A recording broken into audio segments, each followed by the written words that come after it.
you were the first and only name I ever heard her say. Oh, wow. And then to the point where you've done a Wuthering Heights album. Yeah. Like, we were just hoping for one song.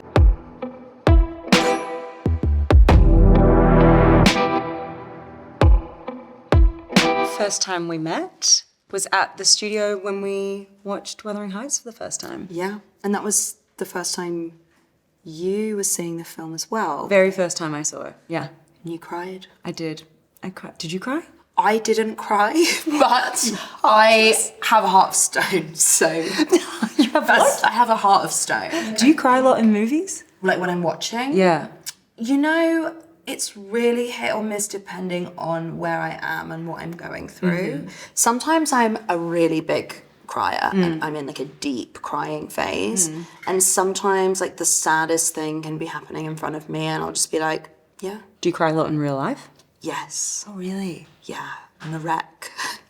You're like Cathy, she cries at the drop of a hat. Yeah. But no, I remember watching with you and it was, you know, us and Emerald and Finn who worked on the soundtrack with me, and I think it must have been a really sort of immense experience for you to watch yourself in such a kind of like, I mean, it's sort of the love story, you know? Yeah. And it's funny because that was like the first of many iterations of the movie. Yeah. And of course, you watched it so early too because you were working on all the songs, and to see it kind of evolve and to see the versions that this movie also could have been, and then to know the place where we ended up. And I'm so happy where we ended up. I think it ended up in the place of like, this gives you maximum satisfaction as an audience member, like maximum feel. How do you feel when obviously you're kind of wearing like two hats in that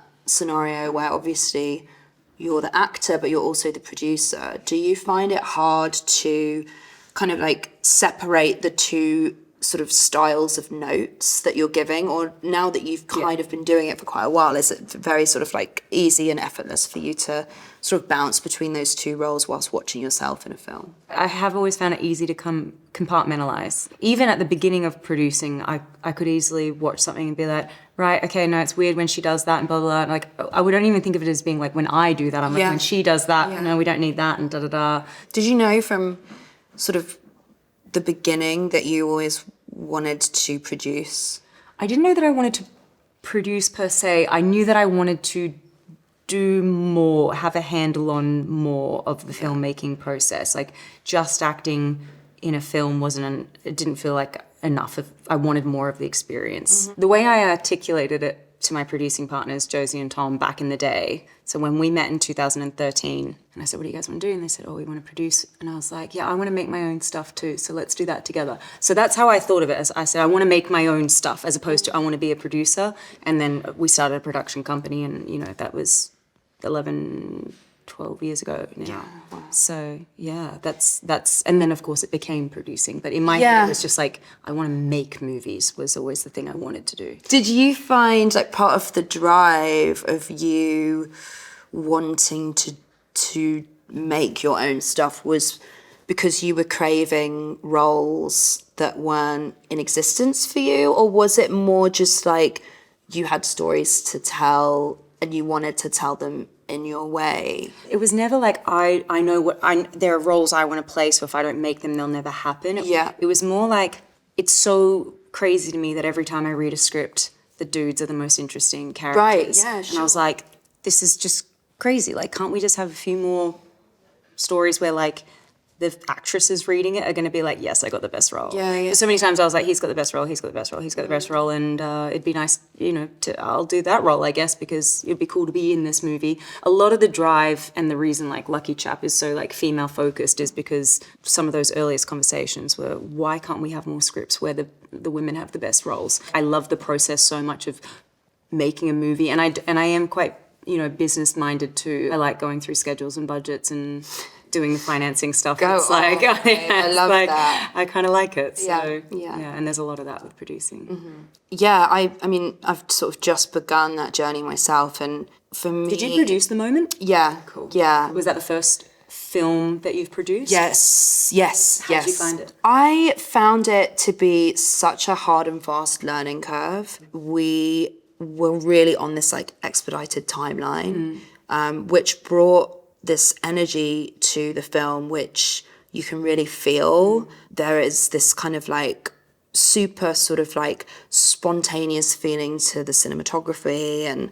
to the score and even the performances, because we weren't ever really shooting traditional coverage. It was always sort of like using the camera almost as a character in a way where like sometimes if the camera got bored, it would just sort of like drift off, Cool. which was really, it's kind of like an interesting like and quite dynamic way to work with something that can sometimes feel quite like start and stop when you're, you know, trying to get like the specific coverage and shots and things like that. So it was like I would say a very specific project to produce in a way. How different was it to putting together like an album or even a music video? Because I feel like that's, each of those things feel like they're projects in themselves, and then you kind of produce it, I guess, when you're like, okay, I need to pull together a team of people to help execute this vision. And I imagine you're like, I have a vision for this song. If it's a video clip, let's say, like, or an album, like I have a vision for what I need, and now I need to bring in these kind of people to do that. It's funny, it's like with me, with my records, I'm quite insular. Like with Brat, for example, it was like me kind of stewing since like the end of 2022 about like the themes of the album, like certain like marketing beats that I wanted to do without even having made any music. And that was very kind of like alone. And then eventually down the line, I would be like, I know I want to put the album cover on a big sort of like outdoor space, whether that's like on a truck, on a wall, on a building, like, and then we kind of like workshop how we could like make it happen. And it kind of, you bring more people in, and it becomes this really kind of enriching like creative conversation, which I really like. With music videos, I mean, God, babe, they're so last minute, I can't even tell you. It is like a true nightmare. I got that impression even with your Wuthering Heights album. Like, we were getting sent through like concepts, and they're like, and they're shooting this like on Thursday, and I'm like, oh my gosh, that's crazy. Yes, it's very much like, with a couple of videos I've done recently, I made this video with Billie Eilish called Guess, and I think we like decided we were going to do it on Monday, and by Thursday we were shooting it. And it's a scramble. It's like old school filmmaking. It is. It's a scramble, and you're like trying to find the money, like trying to find the extras, it's like, and then sometimes it just, the magic comes together and it happens. And I think what's very interesting is, because I come from that world, now sort of beginning to start, you know, working in film, I'm a bit like, well, let's go. Yeah. And they're like, yeah, but we don't like have to like do it like that. And I'm like, but why not? Let's go. Let's start shooting. They're like, whoa, let's prep. Yeah, exactly. It's been very interesting to sort of learn like the pacing differences between the two things. I mean, when did you and Emerald first know that you were going to do this together? Do Wuthering? Yeah.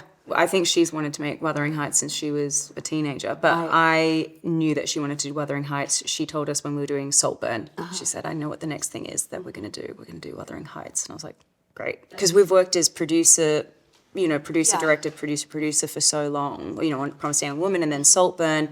And then we started out, you know, I was just the producer on this as well.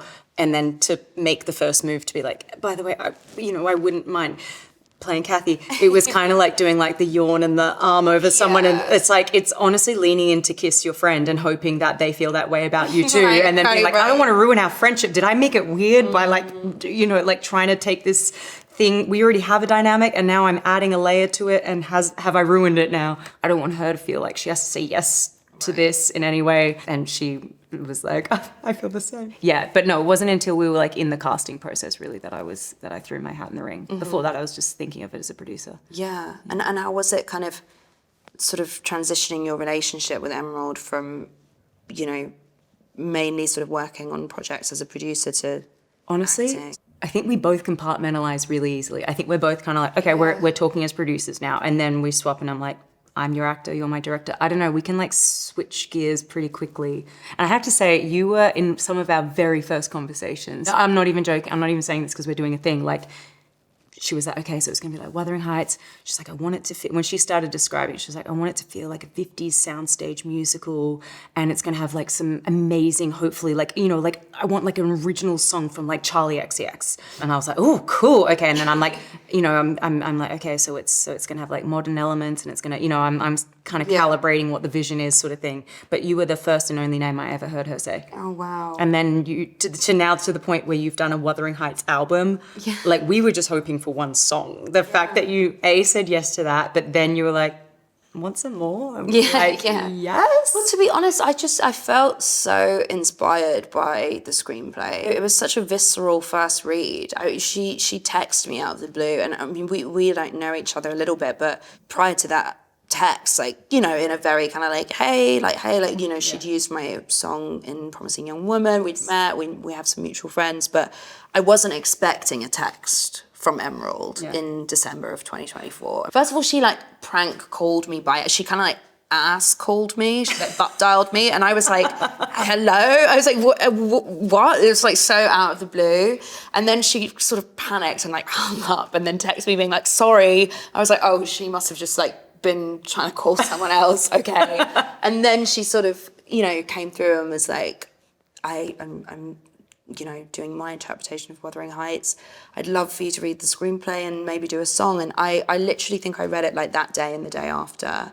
And I was in London at the time, and it was freezing cold, like getting dark at 3 p.m. kind of a thing. And I just felt, I was like already beginning to like slip into the world that she had created on the page. I just felt so immediately inspired to, I don't know, like write songs like straight away. How quickly did you write? Well, I mean, these songs? It's funny because she did ask at the beginning, she was like, would you do a song? And I remember I immediately called Finn, and I was like, okay, Emerald wants me to do this. She wants a song, but we're going to get her to let us do an album. We're just going to make it happen. And he was like, okay. And I was like, it's happening. Like, I want it. I really want to do a whole record. Like, I just felt so inspired, and just immediately started sending her stuff actually before you were shooting. Because when did you start shooting? Like late January 25? Late January of 25, Yeah. exactly. And she was sending me sort of like the kind of drawings of, you know, the set, and like some mock images of the house and things like that. I just felt so inspired, so I just wanted to jump at it. Was Chains of Love the first one that you got down? No, the first one that we got down was... Everything Everywhere? No, it's this song called Open Up, which doesn't really have many lyrics. This is in the film when you're sort of like on the moors. It's very windy. Yes, yeah. It's been used in some of the things that Yeah. But I don't know how people make songs, and it amazes me. And every time, like, oh God, people are so talented. You're so talented. Is it like you and Finn in a room being like, you've got a guitar, or he's on the piano, and you're like, what about this? What about this? And then you're like, all right, let's put a track down. In my head, that's how it goes. But like, how do you do it? In a way, it's so different to acting, but there is a through thread in that it's in ways like just this instinct that you have, right? Or this response that you have to what's on the page, or to how you feel. I find it's like a lot of channeling feeling. It's like the beginnings of the creation process for me, and with these songs in particular, it was like, I feel this atmosphere, I want to capture this feeling in a song. I have Emerald's words, so let's begin. Yeah. You know, I mean, how did you feel prepping for this role? I mean, you've done this quite incredible thing where you've made her sort of like lovable and also very spontaneous and stubborn and sort of like immovable in her view, which obviously is the way that she is in the book. It's like, I want to be her. I know, she's such like a diva in a way. Yeah. Like, she's a nightmare. I mean, totally. She's a total nightmare. But like, you're kind of like, I love you. Yeah. How did you get there? How did you find... I'm quite endeared to people who are exasperating in that way, who like push you to your limits, and then, but you're still kind of like, but there's something about you that I will put up with it because I don't know why you're worth the effort and the emotional toll that you take on me, but sounds very toxic. But yeah, kind of. But like she is, I mean, Cathy's a total nightmare and a total madam. It's like some of the first things Emerald said about her, and she didn't want to shy away from that. She can be very, very selfish and immature and cruel, and I knew Emerald was going to go for it and not soften those edges, which is why I love her films and why I love her. I think most people's instincts, especially when it comes to female roles, they're like, well, let's because we'll probably lose the audience at that point. Like, and I really appreciate a filmmaker who's brave enough to be like, no, we're going to go to the absolute furthest point, and if we need to win the audience back over, then we're going to have to work extremely hard to win them back over. So we're just going to have to be even better, which is so much more ambitious, I think, than being like, well, let's soft play it so she's not that unlikable, and then she'll still be likable at the end. And it's like, well, what's the point of that? I can't take credit. I could give any version of Cathy that I knew Emerald would.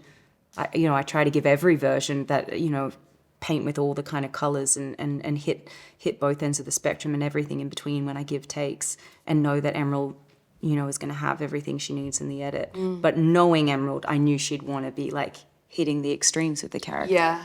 And that's so fun. So much more fun. Yeah. And I've sort of seen you and Jacob talking about your kind of chemistry on the set and how like it almost felt like you were like actually truly like inhabiting the roles like on and off, like it's like it felt like you were like, from what I've seen you say about the sort of shooting of this film so far, that you were really like, you just like fell into the whole atmosphere of it. It was like, we definitely, it's like that thing, and I don't know if there's like a feeling like this when you're performing as a musician, or if you felt this when you've been acting as well, but like a few times in my career, I've truly forgotten where I was and what I was doing and who I was. You just kind of transcend space and time for a second, and you are that character and you are in that place, and there is no crew around you.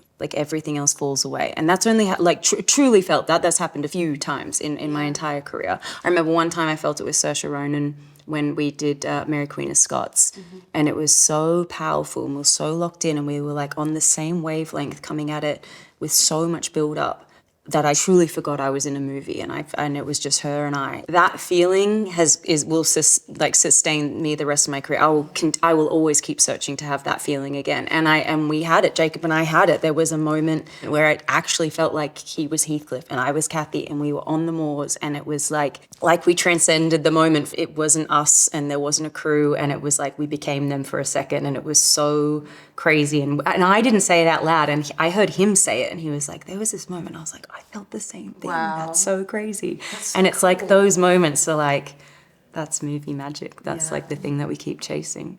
Do you ever feel that kind of moment where you're like so in it? Or what's the equivalent of being like so in it? No, I mean, I've definitely felt that. I mean, in this film that I have just made, I play like a heightened version of myself, and essentially the film is kind of about if I had made like completely different choices over the past 2 years and sort of been like buckled under the pressure and kind of like completely lost myself in this insane like transition phase in my life, because it was me kind of acting out these things that was so like close to reality, but I just took a right turn at the end, avoided it. It was cathartic. It was cathartic, but also a little scary at points, because I was like, oh damn, like so real. I do see myself reeling here. Like you know what I mean? It's like I have seen myself like crying and screaming in the back of the car and like having a total breakdown. And